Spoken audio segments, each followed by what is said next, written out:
Hey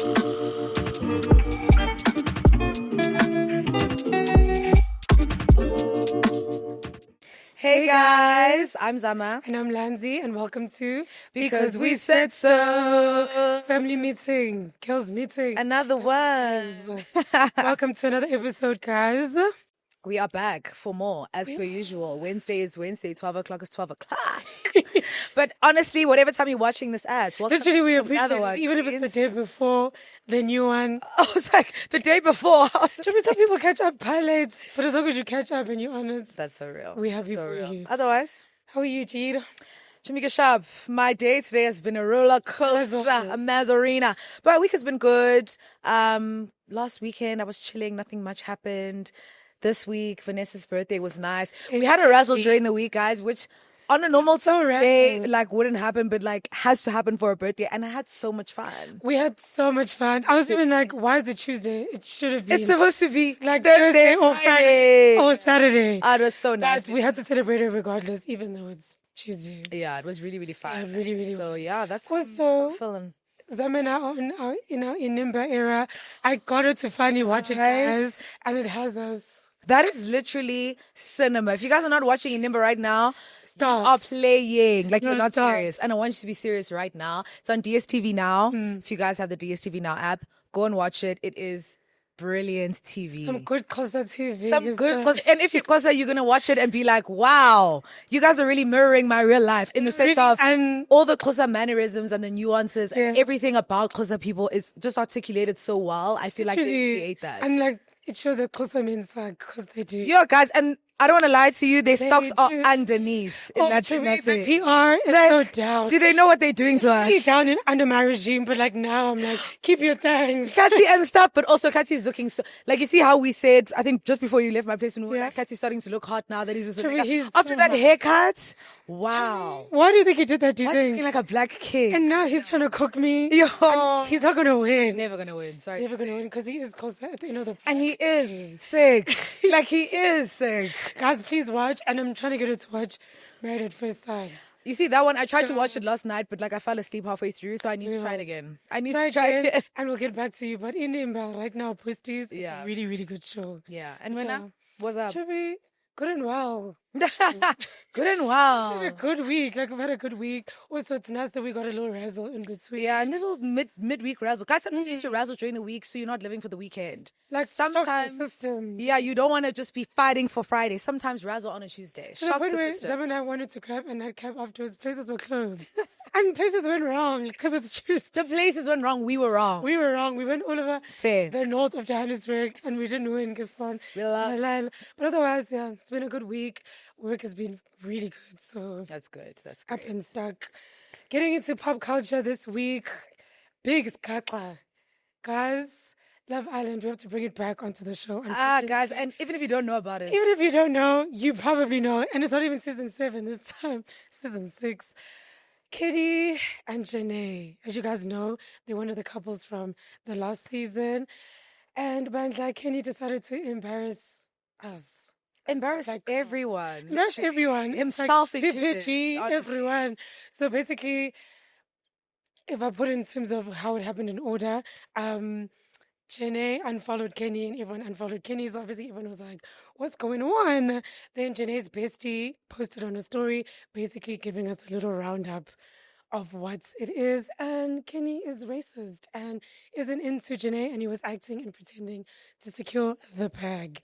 I'm saying pretending for a whole year is sick. Dating a race that you don't even fuck with, dating a woman you're not attracted to, all for the bag. What is the plan? Surely at some point it's a puminda. I don't know. It is a puminda, but my biggest thing is just I can't imagine being Janae because you probably feel so violated.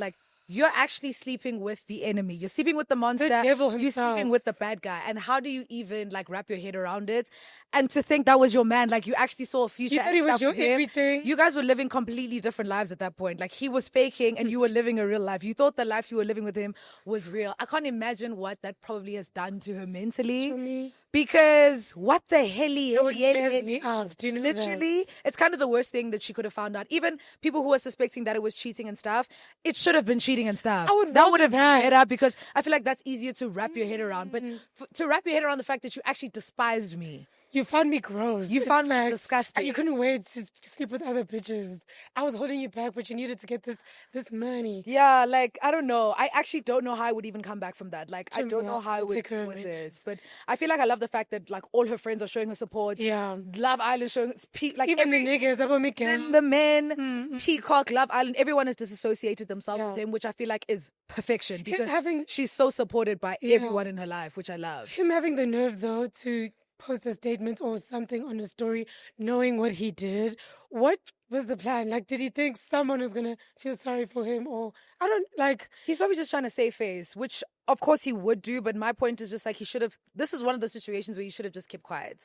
You should have closed your mouth and eaten that food. Because at the end of the day, you got what you wanted. Your little cloud for 5 seconds. But the thing is, was it worth it? Because now your reputation is in the gutter. Now it's like, over. Go back to that 9 to 5. Apparently, I'm beyond the villa. He was saying that he really wants to go back to his 9 to 5. Go back. Here's your opportunity. In them, Nandi, you get to go back. You can go back in peace because everyone hates you now. But even in that 9 to 5, wherever you work needs to be able to align with the fact that you're a racist. And everyone knows that. Everybody knows. Let's not forget that. Let's not forget that. Because even wherever you choose to work, they will know that you're a racist at your core. And so I'm just that's like, what you get for being racist. Yeah. I don't feel bad for you, unfortunately. There's nothing even to feel bad for. Rocks. But Janae, baby, in a crazy world, if you ever see this, sending you so much love. So much love. Men suck, but at the end of the day, you are the prize. You'll come out on top. On the other hand, him. He's going down, and Janae is such a good woman. Like, watching her on Love Island was like everything. So I'm just like, Kenny, how could you do that to her? Like, how could you do it to anyone? But how could you do it to Janae? You could have gotten out the villa and not dated and still gotten brand deals because everyone gets it out in the town. So why did you have to date her to get brand deals and stuff? Like Kenny Uzonia, you're gonna burn. Do you know that? Money is the root of all evil. Literally. In hell, by the way. Next, guys, Cowboy Carter has come to an end and I didn't see it. That's the biggest sad part is I didn't see it. And if I don't see Act 3, I'll die having not seen Beyoncé. And that's will be so sad. But on the last show, AIDS, our queens, Destiny's Child were on DC3 is back and was back in full force. Guys, I absolutely love the fact that she brought them on, especially for the last show. Like, it felt like a always give, and that scene where they kind of like passed kind of on the baton to Blue Ivy. I love it. Like, it gave all the nostalgic feels that I feel like I needed, and I feel like she ended on such a high note. She really did.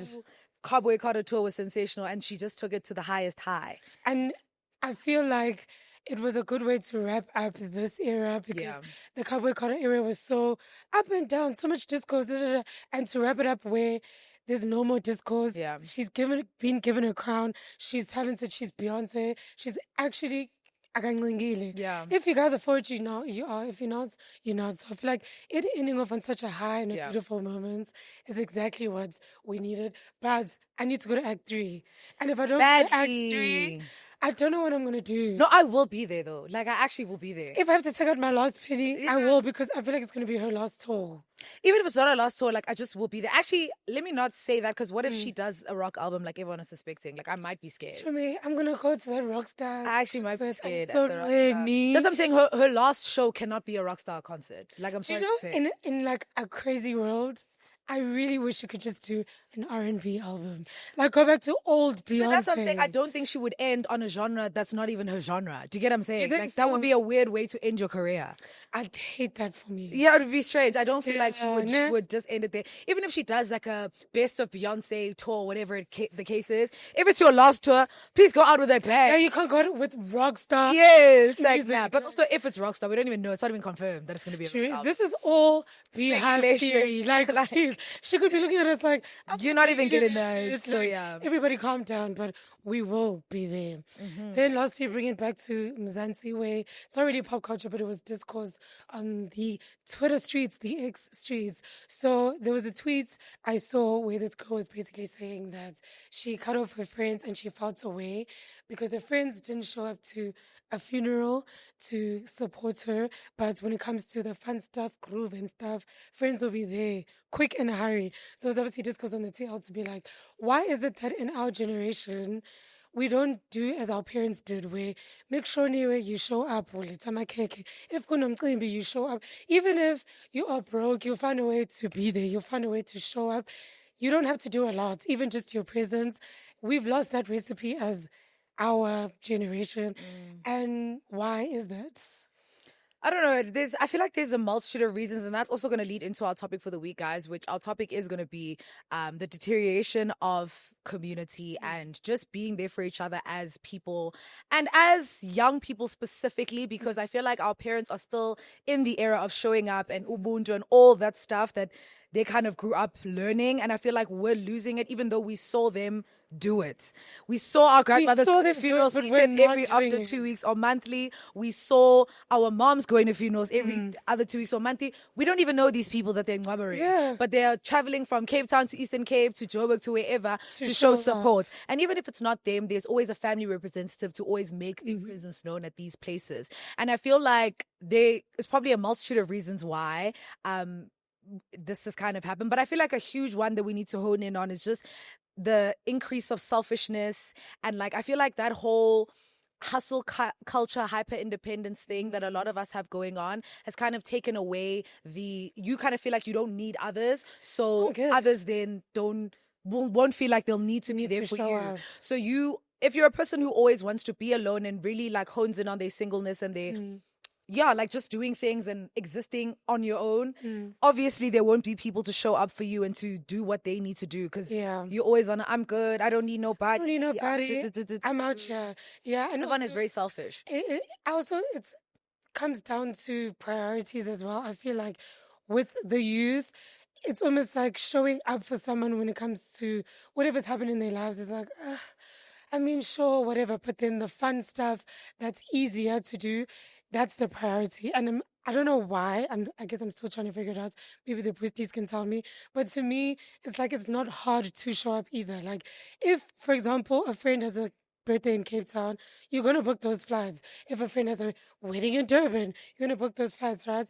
But it's like people make it seem like it's admin to drive 2 hours to go to a funeral for a few hours and sacrifice your Saturday for the bigger picture, because it's not even necessarily about what you do at the funeral or anything like that. It's just your presence. Your presence makes such a big difference, especially for the person who's in mourning and who's lost. I'll even speak for myself. Like the time when my dad passed, what meant the most to me was seeing my familiar faces at the funeral, to be like, oh my God, it's so comforting to see that people are in my corner. They showed up. And no, I didn't have to ask anyone. I didn't have to text someone to say, oh, you're coming. No one had to ask me to be like, can I come? It's almost like it just happened. It goes without saying, you're going to show up for your friend, be there for her. After that, after tears, good and well. But I don't know what it is with this generation where that feels like too much admin or too much work. It's also because people are going off of that thing of, oh, you didn't invite me so and so I won't be there. Whereas our parents, again, have never had that. You're never going to text the person who Oshonelo and be like, oh my gosh, Queen, I heard that. Please, can you send me the details for... What? That doesn't make any sense. What are you talking about? And that's not to say, like, you can't inquire to someone, but like for you to say, I won't be there because this person has not texted me. I don't feel like it's a good enough excuse, because there are so many ways to find out about a funeral service happening. People always make that information readily available. And if you really have to, you can ask someone to find out. Ask a cousin or for you to really now make the onus on the person who's going through something to be the one to reach out to you, and they're going through the most. It's kind of, again, selfish. But I feel like another a thing to note that I saw a lot of people speaking about on the TL was like, you guys don't know how much, how triggering funerals are. You guys don't understand like how much, like how heavy they are and all these other things, which again, like, I hear you. Is it selfish? So. It is selfish still, because you're saying that it's heavy. How's about umdoshonelwe? Like, how's about him? Like, yes, it's going to be a bit heavy for you. No one is saying you can get there and not feel any type of emotion. No one is saying you have to get there and be a hard rock. But that's also to say, like, the person who is going through the hard time, it's heaviest for them. Yes, Trust me. So it being heavy for you, it's again another thing of not being able to take yourself outside of yourself. It's not being able to really like compartmentalize how you're feeling to a certain extent so that you can be there for the next person. And also, sometimes it's not just about you being physically at the funeral. I feel like there's other ways that you can show. If you are at a point where you're like, you know what, being at this funeral is of gingapansi. Let me do something else that can make this person feel seen by me in the thing that they're going through. But no one wants to do any of that. You don't want to think, which is insane. Like, it's also like lazy. It's the same thing as like when someone is going through something. Can I send you flowers? Send or read. asking me, just send it. Can I send you know my I appreciate KK? it. Send KKs or don't send them. Like, if you want to donate. Like, why must we ask for it? It must just happen. You never saw our parents growing up being like, oh, let me ask for unspent money. If I you should just show up. And going back to the point you're making earlier to say people feel like, oh, because you didn't come to this, I can't come to this. Our parents go to funerals for strangers. Like, people know from their streets. 20 years. Actually. My mom will go to a funeral from someone they went to high school with 30 plus years ago, but she's like, hey, my support is clearly needed, so I'm going to show up. So why now in the day and age is it, I haven't seen her in like 10 years, so why would I go there? Like, oh, we going as people. And the thing is, like, some things just don't matter in the bigger scheme of life, and I feel like that's what people don't get. Like, those things, like how many years have I not seen whatever. So if you have no beef or any qualms with this person, like. Just you being there for people who are going through a lot is really important. And I feel like it like just stems into all facets of community, because it's not just funerals, just showing up, being a phone call away for people, having people who are able to reach out to you or you reach out to them when you're going through stuff, being able to ask people questions. Same thing, we're having the conversation about finances, having people that you can talk to be like, listen, can I hear a little bit more about this? Can I, when you're doing something effed up, having people that are going to be able to correct you, to be like, you know what, here, you're messing up, queen, here you... We're losing it, because at the end of the day, everyone is I do feel like we're in a society that is incredibly sensitive. That's the one thing. But two, it's like, again, going back to that hustle, everyone is too individualistic. That's the word I was thinking. Everyone is too individualistic. So that is hard to build communities in, because do you even know your neighbor? No. And these days, where my neighbor's door is on top of my door, but I've never seen their face. You've never spoken to them in my life. Security guard, do you say good morning? Hello, how are you doing? Did you have a good weekend? People don't even breathe. When you're at the store, our parents, guys, would have conversations with strangers at the shops. You guys are arguing about the price of bread. Do we even do that? No. We do that Caucasian smell. Literally. Keep it moving in the shopping store. If even, yeah. Also, sometimes, I feel like, especially amongst black people specifically, I feel like sometimes there's also this thing of, if I see another black woman, it's almost like she gives me kind of a stank look at the same time, where she's kind of like, so it's like, can I greet you? I don't know what. But also, is it a stank look, or is it just her face? Just and now, yes, her normal face. Yes, is it just her demeanor, where she's just like, I wouldn't know, because I didn't greet her. Yeah, but that's also the thing, is that we also need to, I don't know, like, you know, even when you are around people and their body language just isn't inviting, in the sense that we don't smile at each other anymore. Everyone is just so focused. And I'm not saying this to say that we need to walk around the world like this, but it's like, if someone passes you a smile, post it back. Do you get what I'm saying? Smiling. Do you get what I'm saying? Like, we're losing all those little nuances of life that I feel like have made for our parents, like, them have just a better experience, I guess, growing up and just being, because they kind of know people are there for them, even if it's not they calling them every day, checking up on them every single 5 seconds. They know that if something goes bad in my life, I know people are going to show up for me, and also I've shown up for people, whether they are a close friend, a close whatever. I've shown up for people, like, I've done my part. So you don't even have to question, if I go through something, will people be there for me? And I think for me, the perfect way to put it is, with the older generation and our parents, for them there's a sense of warmth, holistically. Whereas with us, it's so cold. Like, the community thing, cold. Friendships are cold. Friendships are about, what can you do for me? What's the benefit? Who do you know? What designer bag do you have? There's a sense of coldness just in our generation as a whole. Even in relationships, when we get to know each other, we're asking very surface level questions now. Like, I just feel like, all in all, with us, with our parents, it feels warm. Even when I see mom engage with strangers or even just friends or whatever, it's so warm. The laughter in the room. I'm like, it doesn't feel like this with us. It's not. But even if we think back to, like, I feel like there was also a lot of structures growing up that also, like, harbored community, which I feel like we're losing now. Something as simple as, like, stokvels. My mom was in a stokvel from as long as I can remember, until, like, probably I was in high school or even varsity. And for them, like, even though she, like, explains it to me as, we didn't all have to be best friends, but it was just that thing of, you have a group of women who you can be saving money with, having a Sunday lunch with, laughing with, sharing experiences with. And just, even when you guys have kids, the kids are hanging around, and it's a thing that you do every single week. Again, like, these don't have to be your bestest of friends, but these are women that you can lean on. And I feel like, again, like, those kind of setups that our parents kind of had that we didn't have. We just don't have them. So I think that's another thing that's also taking away from it as the years are going on. Those community building activities, we don't have. We don't have them. For us, it's like you either part of the squad or see you later, alligator. It's either you literally an immediate friend or that's it. And it's like, you're so right. We need to bring back, we don't have to be best friends. We don't have to hang out on the week. But we need to come together for other activities other than going to the club and being besties and only relying on our friendship groups. We should be able to rely on each other just on the basis of being women at the end of the day. But it also goes back to what I was saying is because it's cold, there's a lot of sizing up. There's a lot of... I'm scared to be warm to you because you've been cold to me. Or now I have trust issues also, especially in this generation. I don't want to say too much because it might come back to bite me. I might feel like I can trust you with something and then pilot you go and tell someone. Like I feel like we're overthinking a lot in this industry because maybe we've seen too much or like, I don't know, I don't know how to put it, because of the sensitivity thing that you said as well, that also plays a factor where being just friends as women, sensitive with love. Yes. I was even going to say, I think it goes back to a conversation we had a couple weeks back on vulnerability.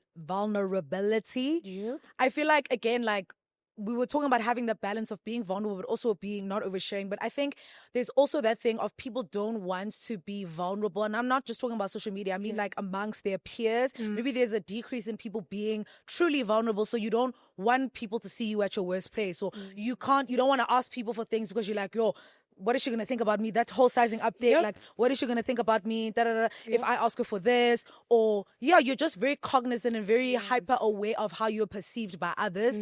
So now you can't just be the girl or be a girl. You can't ask people for stuff.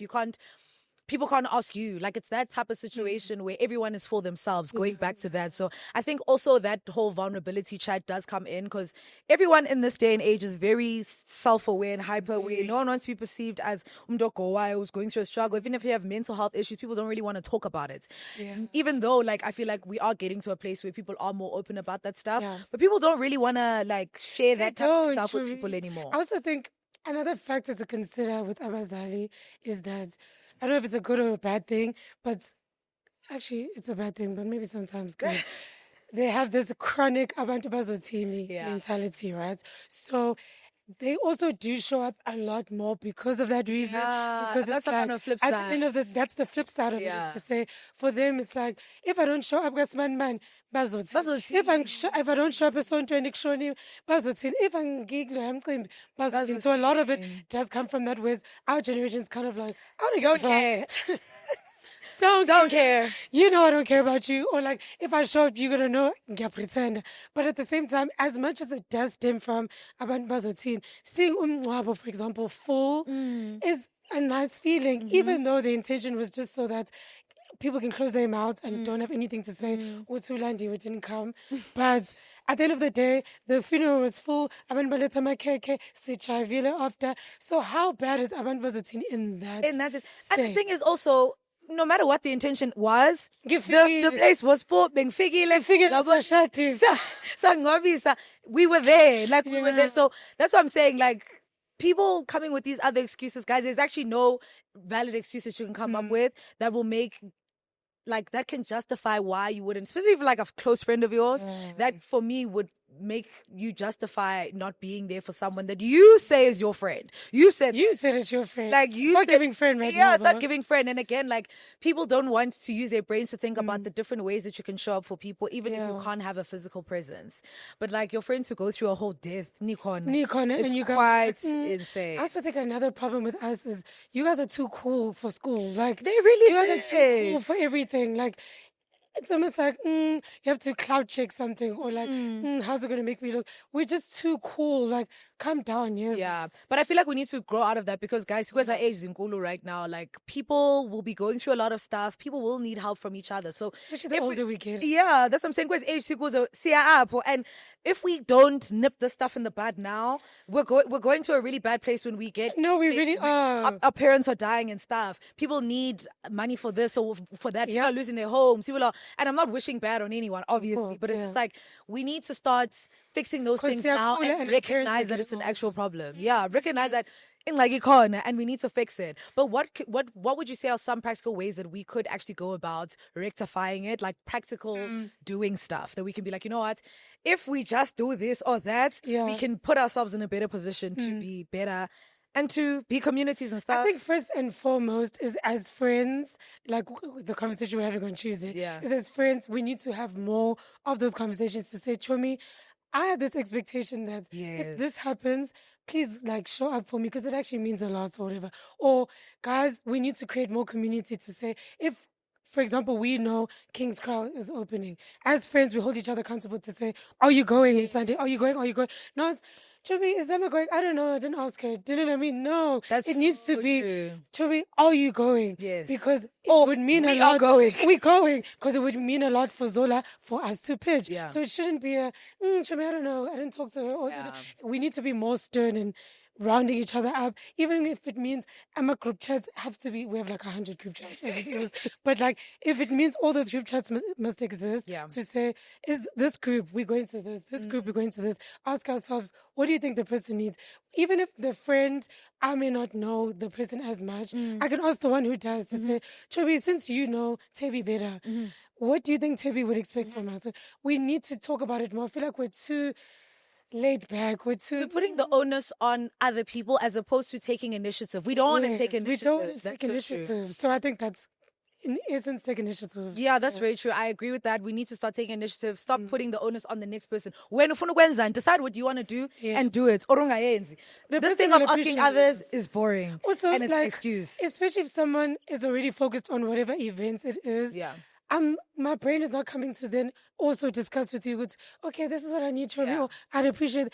Just show up with whatever you show up with. Yeah. I will always appreciate it. There's no one who's going to be like, Manju, today in my cake. Like, no one is ever going to say that. No one's going to be like, why did you come here with all your friends? Like, no one's going to say. No one has ever said that a day in their lives. It's obviously in events with like numbers or like a table setting where unamakama. Sure, good and well. But like other than that, show up, guys. Like community means so much, especially again in this day and age where like I keep saying, I think having moments where people can show up for you is like a reminder of like you're actually not alone.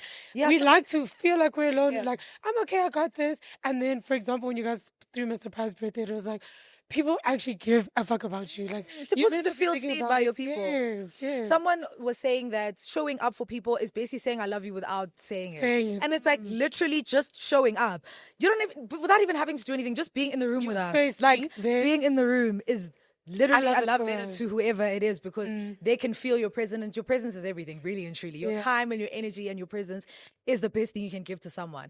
I agree with everything that you said. I guess mine is also that we need to unlearn the selfishness and the individualistic mentality. And I get that it is kind of built into the culture that we're in right now with everyone is like lives on their own, making their own money, is thinking about, how whatever I'm doing, how is it going to best serve me now and then. And that's not a bad thing holistically. However, it is when it comes to community and really you wanting to have people there for you. So you also need to go outside of yourself and do stuff for other people. Even if it's hard, even if it's, you don't want to, you can't find flights to go to this funeral, you have to take a bus, you have to drive, you have to do whatever. We have to understand and be okay with being uncomfortable. And I think that's the biggest thing. We need to be okay and comfortable with doing things we don't want to do. Yes, stop looking at it as inconvenience. Everyone does stuff that they don't want to do. This thing of only wanting to do what makes you happy, unfortunately, it's not realistic. Because you don't plan for that. Yes, and I feel like that for any relationship, even when you have a husband, when you have a friend, there's going to be compromises you're going to have to make in your relationship where you're not happy right now, but your husband, you're meeting him halfway. This is something that makes him happy. It doesn't take anything away from me. Let me do it. If anything, it only adds to him and to the relationship, to the trust, and to the... So there's going to be a lot of instances in life where I feel like we're going to be uncomfortable, and I feel like we need to start practicing getting used to doing things that you don't want to do.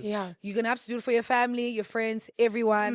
Get used to it, queen. I think for me, all in all, community is not meant to be convenient. It's really not meant to be convenient. Because also, it's like that joke we always make. Guys, we don't even know funeral songs. We don't know Timbi songs because as attendi. And what I did realize was the stark difference between Umdu Okulele Lokshini versus someone who grew up in the city because they really do. I feel like even now, I don't know obviously like how it is like today.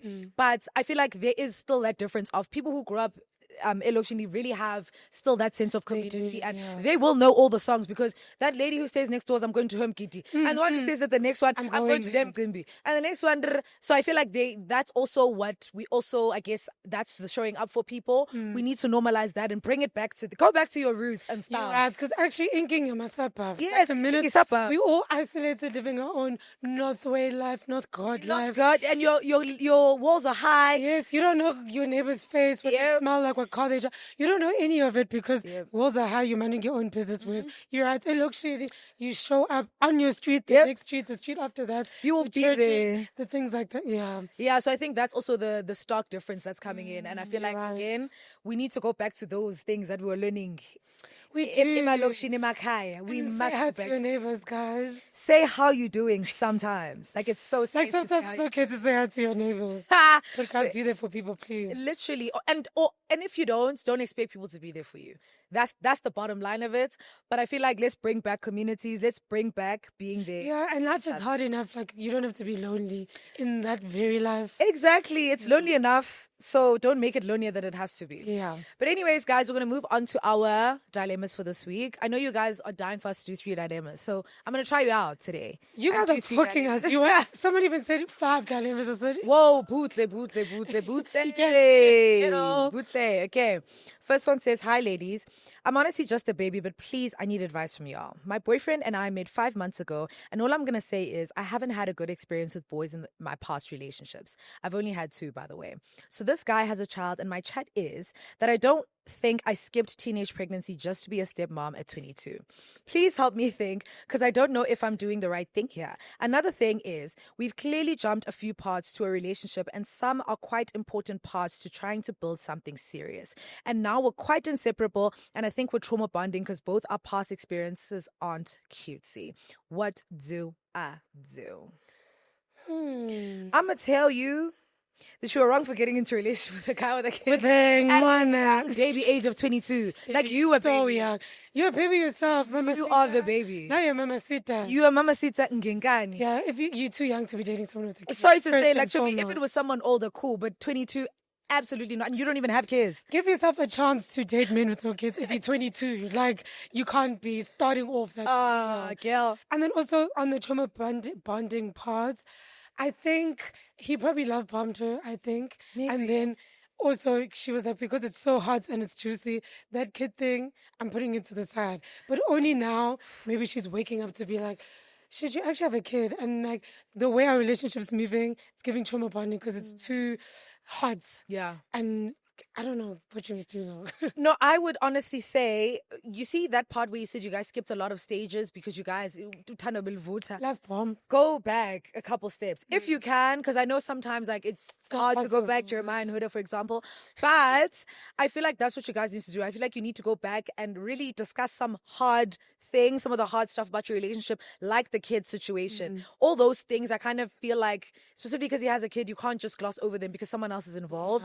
And if you plan on taking it far with this person, you must have those hard conversations. I fear that thing that you just decided to skip over, go back and do some revision, because and ask all the hard-hitting questions, because you probably do have questions. Yeah. Ask him, have the uncomfortable conversation, because it has to happen. But also you need to ask yourself, do you want to be with him long term? Yeah. Because if you do, that kid thing, you're going to have to accept it then. Sure. Because that kid's not going anywhere. Yeah, and you actually can't You're going to raise the kid yourself. Yeah, you can't expect him to now like push the kid to the side. Like that kid is your kid when you guys get together, realistically. So take that into consideration. But I also feel like why I say that, like, you shouldn't have gotten into it because you shouldn't have to be thinking about Ingane Zabantu at 22. Like, sorry to that baby. That should have nothing to do with you. Nothing. You literally did skip teenage pregnancy. Yeah, and you, low-key, you're very close to being a teenager. You kind of almost... like, you a mommy. You're a stepmom right now. You a mommy. You're the mother that stepped up. Yeah. It's up to you, queen. But honestly, if it was me, if it was my little sister asking me, I would tell her to leave him. I'll be honest. I'd be Don't want to hold baby girl, Ubusiabi. leave that now. You're too young and like, please. Yeah, but you, it's up to you, Queen. Like, Indingawe at the end of the day. Dingo. Next one said, "Hi ladies, I'm in a relationship for 7 years. Things were great in the beginning before I moved in with him, Kokwabo, which is at his place. They are good people, I can't complain, but now I want to move out and find my own place. But the guy keeps on saying we need to have enough money. God, my problem is that I don't see him putting money aside for us to move out. Mind you, we have a newborn. Lol. I've been telling him that I want to move out so we can have our own things and that we're not getting any younger. But it seems like I'm the only one who wants to move, and I feel like he's comfortable staying at home with his family. Mind you, we are both working and I feel like we can move out and go rent somewhere. I'm thinking of moving out on my own and taking my baby and leave him there. Would I be wrong? I understand these people are helping me with the baby and they took me in when I had no one. But now I feel like we are old enough to be on our own and we need to build ourselves and have our own space." First and foremost, I don't want to cook you too hard. Are they married? She didn't say. Okay. I'm going to assume that they're not, though.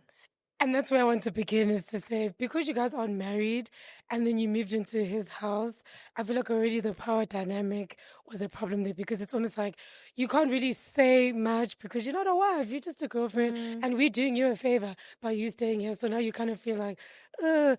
But in terms of, are you wrong if you move out with your baby, which also sad eye, but I don't think you're wrong. Yeah, I don't Personally, think she's wrong. I don't think you're wrong. You need to choose yourself at this point, and it's been 7 years, and he hasn't even chosen you right now. Yeah. Sorry. So I think you need to also, maybe it's gonna put like some lights under him to wake up, to be like, Yeah. take her seriously, Yeah. because she needs to move on with her life. And if you don't get serious, she's gonna keep it pushing. So I think you should do that. If anything, move out, take your baby. He'll visit if he wants to, but you can't feel like you're forced to live in that house just because they support you or helped you or whatever. They did.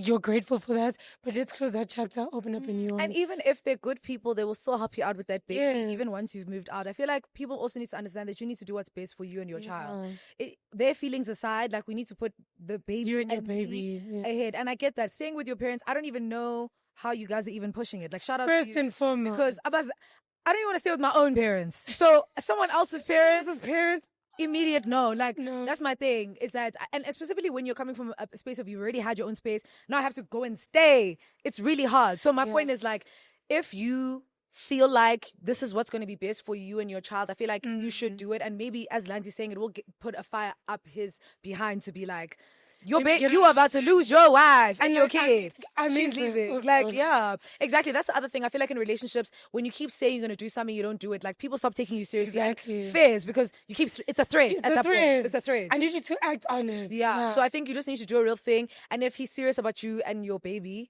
he will see that he needs to pick his socks up. And again, like, I don't feel like if you have a good relationship with the family, I don't feel like you leaving will mean that they'll stop helping you out or they'll feel any type of way. They will just explain to them and sit them down and be like, listen, this is what I feel like is best for me, my child right now. I need my own space. Love you guys so much, though. Like, no hate, no hate. disrespect. I'll visit, you'll visit. Yes. This doesn't mean the relationship with the child is over. It just means that right now I need to put me and the baby first. And that means living somewhere else. And also, I think you moving out will stop him from being complacent and being like, the money's whatever, or he's gonna have to. I'm even saying work a harder. person who would like forcibly make their person and their kid live with their parents is really selfish to me. I don't know, like because it's like, I'm already, unless I'm happy here, cool. I'm telling you, I hate it here. Unfair. I'm doing nothing about us. That can't be my king. I'm Nah, bro. Like, it's just no. giving cheap in a way that's like ugly, because you can afford to leave. It's not even an affordability thing. You can. You just don't want to. Aye. Don't be lazy. In fact, Queen, you and Wow. your mama and your papa. Sorry, Queen. Okay, last one says, "Hi, Queens. I'm such a big fan of your podcast. I love how you approach heavy topics with honesty, empathy, and humor. Your episodes always feel like a safe space, and your latest one really hit home. Aw. One of the dilemmas you spoke about reminded me exactly of what I'm going through, and it gave me the courage to reach out to you guys. Here's what's happening. I have a friend at the office whom I used to really care about. We're the only two ladies at work, so we naturally had each other's backs. About 2 months ago, while I was away on a work trip, she called me crying about a rumor she believed was going around the office. She said it made her feel isolated and bullied, and she felt like people were talking behind her back without confronting her directly. I felt awful that I hadn't noticed anything earlier, but to be honest, I'm always at my corner quietly doing my work. Hold on. I really only engage with colleagues during lunch breaks when we all laugh and chat casually about general stuff. So I generally didn't see anything going on. I apologized to her for not picking up on her distress and offered my advice on how she could handle things. I also tried to gently help her see that she might be overthinking it a bit, especially because she wasn't sure if she had heard something about her. Still, I checked in on her daily afterwards to make sure that she was okay. Then, out of nowhere, she stopped talking to me. I gave her space thinking she needed it, but then I got called into the boss's office. She had gone to him and accused me of starting the rumor. I was completely blindsided. I explained that I only heard about the rumor from her and had no involvement in anything being said. When she was called in, she just cried and couldn't explain anything. She told the boss she wanted me to apologize so we could move on, but I couldn't bring myself to do that. I didn't do anything wrong. Since then, things have been really awkward at the office. Sorry, guys, I need to go between slides here. She doesn't talk to me and has made it clear she doesn't believe anything I say. Now that things have cooled down, I've been wondering whether to approach her and talk it out. But I'm honestly scared she might twist things again and accuse me of bullying her just for me trying. Please help, Queens. What do I do? Thank you for reading this. I know it's a lot, but I truly respect your advice and would love to hear your thoughts. This is her follow-up. Hey Queens, quick follow-up to my previous message. I forgot to mention something very important. After a girl accused me of starting the rumor, our boss called in other people she claimed were involved, and all of them were just as shocked as I was. They said they'd never heard or spoken about anything like that, especially not with me. Dove. So you are a liar, pants on fire. She's capping. Stop the cap. Dove. That is cap. That's so embarrassing for the person. But also why? To me, yeah, I'm coming and trying to victimize herself. But also, what does that do? But maybe I don't know because I'm not in corporate and I don't know what that will do. Perhaps, but I'm saying, and then what? Like now that it's happening, I don't know what's happening. Also, it's not gonna. Is it supposed to make people want to be friends with her? Maybe. And now you cry in front of the boss. You're doing a lot at work. Like you're doing so much in front of the. Inimba. No, actually, this is giving. This is Inimba. Sydney is a Kusela. Kusela take when I catch you. But what the hell? Honestly, for me, I don't think you should reach out to Miege, Puma Kuye, Uskupile Kuwe, actually. Really. Sounds like a narcissist as well. And Uskupile Kuwe, so Skupe Kuye, like literally be like, all the best on your endeavors, but like, and didn't gain. Because I feel like you being quietly at your corner, whatever, she's now taking advantage of it to now feel like she can talk nonsense about you because she knows that like there won't be other people to kind of back her because you are very isolated outside of your relationship with her. So mine is to say, literally let her be and just don't reach out to her. Just let it be a professional colleague to colleague relationship. Don't take it any further. Yes, it's nice that you guys were able to check in on each other. She could call you whatever. That's over. That's done. And also you've seen her true colors, which is so well and good. She is that type of person. That red flag. Yeah, she's that person who would throw you under the bus to make herself be the victim in a situation. And you don't want to be around those type of people, specifically in the workplace, because it could be now a work related thing, or do you know what I'm saying? Like you just don't want you don't want to get caught up in her lies. Toxic person also, and like you don't need to bring that into your life. Keep it as a work thing. Keep it cute. You tried. Yeah. She messed it up. Let's keep it pushing, and it has nothing to do with you. It's not a reflection on you. It's a her thing. So let her be sick on her. Oh no, and Nandi, your other colleagues have also seen her sick. So justice for you guys. Exactly. No one here thinks you sick. Everyone can see that she's sick. So. Even the boss, like everyone is denying it. You look insane. Why is she a liar like that though? That's so also scary on her part because it's like, how far are you willing to take it? But that's why I'm like, corporate would probably scare me because people, like you get to meet, I'm sure people that are just sick. Because even people from all walks of life. Yes, and they're probably also just dying to make it in whatever field they're in. So some people would do whatever it takes to make it, like climb the corporate ladder. So that's why I'm like, that must be a scary experience, guys. All the best. Though. All the best to the corporate girlies, the corporate baddies. But like, stay away. Yeah. She sounds like a bad idea. And I think in general, just like keep to yourself if you start sensing weird vibes, because it's better to not engage than to engage with stuff that are going to get you in trouble later. Like rather just keep to yourself, get your little work done, job, and run away. Like and literally. Hang out with your friends outside of work. Forget about. Also, I don't know about. Again, I'm not a corporate girly, but I don't know about having friends and stuff at work in any case. Like, I just feel like it's a tricky thing. Yes, it obviously can happen and people do it. Yeah. But like, if it's not working out, don't force it. Yes, because I also do get like work is the majority of your day, the majority of your week. You're working for the most part, so you kind of have no friends. I get having friends, but also like compartmentalize those friendships to say, it's fine if we just friends to laugh with each other at work, but like, let me not internalize the things that you do or don't do. Because at the end of the day, I don't have to see you outside of this. True. Like, I'm going to see you at work. And that's it. But yeah, guys, take care. 3 dilemmas, not bad. You guys are welcome. Moving on to musings. This is where we tell you guys what we're listening to, what the Boosties are listening to. We do have playlists on Apple as well as Spotify. What are you listening to this week, ZX? This week, my song of the week, I only have one song, and it is Mr. Media by Tyler. That song, I wonder she is. Like, it's so bad. I really love it. Funny Like, enough- Barikilimeke has been in my head for like 3 days now. I can't stop saying Barikilimeke. You ate that queen. And I don't know how I feel about the whole EP though. I really like the song. I don't know how I feel about it. Dynamite with Wizkid. Yes. Dynamite is really good. That's cute. Bliss is also cute, but I feel like it's because I've heard it so much. Like, I'm just like, I don't like Bliss. stuff. Sorry. Mind it. It's just like, I've heard it a lot. So, like, get out. Do you know what it sounds like to me? It What? sounds like bubblegum music. Yeah, true. It doesn't take me away. It just sounds like... But I don't like the people. I saw a discourse about the fact that Tyler like only makes one type of music, which I feel like that is so I disagree. fake. I feel like she makes her music. There's R&B, there's Afro beats, there's piano. Yeah, no, there's a mix of everything. lot of different like stuff. someone even put E odds next to E, and so it was like, is this Is the same? You can't say it's even the same genre. So I feel like let's be guided not too much on my queen. So she has to have haters. You're doing something wrong if you don't have haters. True, but I would so wish that you'd hate on it in their corner. Do you get what I'm You guys are saying? hating on nothing. Lie on a real thing. Why are you lying on fake stuff? Also, even how do you feel about the comparison between her and Iris Star all the time? I'm like, they can both be queens. Yeah, they can both be queen, but I get it via the style part of it. But again, like, Iris Star doesn't come to mind when I think of Tyler. Tyler doesn't come to mind when I think of Iris Star. I don't think You get what I'm saying? either or, like at all. I feel like Iris Star's very Afrobeaty. Correct me if I'm wrong. Very She's Afrobeaty. very Afrobeaty. Whereas She hardly steps out of yes, whereas Tyler, like, I feel like maybe she's still experimenting with it, which I like. Like, she's doing a good job of that. I don't really collate the two ever. Same, show me. Yeah. Justice for my queen. But that EP, funny enough, I was going to say that as part of the Boosties. They were like, you need to talk about Tyler's Yeah. EP. So we've spoken about it. Listen, Media, she ate that. Even the way she pronounced it, the words like She aids. Tyler and her team and her producers and stuff. Love you loads.